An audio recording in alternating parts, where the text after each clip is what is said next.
Nilagyan ko ng hikaw. Dumudugo. Dumudugo siya kasi 2 days pa lang ngayon. Yun, dumudugo. Pinasok ko siya sa yung ng karayom, plastic. Yung hika pinasok ko dito. Ayan na, excited maglagay ng hikaw. Kahit hindi pa siya masyadong mag-heal. Namula. Sana yung pako.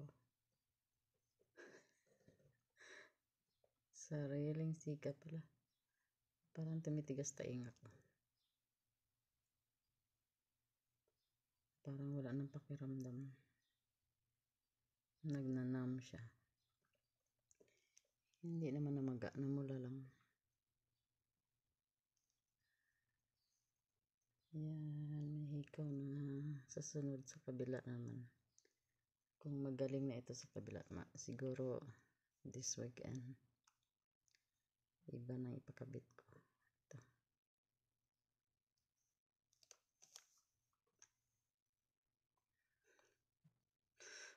Bawal to sa office.